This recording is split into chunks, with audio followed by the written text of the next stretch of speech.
Cockroach जनता पार्टीचे संस्थापक अभिजित दिपके यांनी आजपासून स्कूल ठीक करो मोहीम सुरू केलेली आहे। अभिजित दिपकेंनी हिंगोलीच्या संतूक पिंपरीतील स्वतःच्या शाळेतून या अभियानाला सुरुवात केली। तुटक्या खिडक्या शिंदेंच्याच बॅनरने झाकल्या असल्याचं वास्तव अभिजित दिपकेंनी दाखवलंय।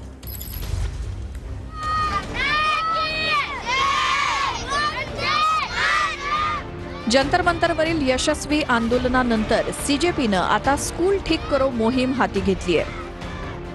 ग्रामीण भागातील शाळांची दुरवस्था आणि शिक्षणाची झालेली वाताहत ते या मोहिमेच्या माध्यमातून मांडणार आहेत। अभिजित दिपकेंनी आज त्यांच्या हिंगोलीतील संतूक पिंपरी या मूळ गावातील शाळेला भेट देऊन अभियानाला सुरुवात केली। सुरुवातीला दिपकेंनी शाळेतील ध्वजारोहणाला उपस्थिती लावली। ध्वजारोहण झाल्यानंतर त्यांनी शाळेची पाहणी केली। या शाळेची एक खिडकी तुटल्यामुळे ती एका बॅनरनं झाकून ठेवल्याचं त्यांना आढळलं। तर या शाळेचं स्वच्छतागृह अतिशय गलिच्छ असल्याचं आढळलं। या अशा शाळांमध्ये मुलं शिकणार तरी कशी असा प्रश्न दिपकेंनी यावेळी उपस्थित केला। त्यानंतर दिपकेंनी शाळेतल्या विद्यार्थ्यांशी संवाद साधला। विद्यार्थ्यांच्या मागण्या काय आहेत ते जाणून घेतलं।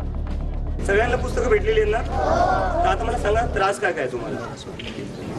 बेंचेस पाहिजे ना, जमिनीवर नाही बसायचंय ना शाळेत, सगळ्यांना बेंचेस पाहिजे ना।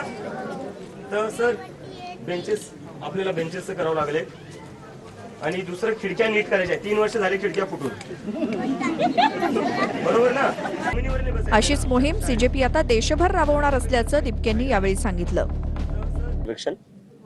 याच्यात काय, शाळेत 24 तास पाण्याचा सप्लाय आहे, लाईटचा सप्लाय आहे, बेंचेस आहेत का, मुलांना पुस्तकं भेटलेली आहेत का, मुलांना जेवायला भेटतं का, वेळेवर भेटतं का, हे सगळं याच्यावर आहे।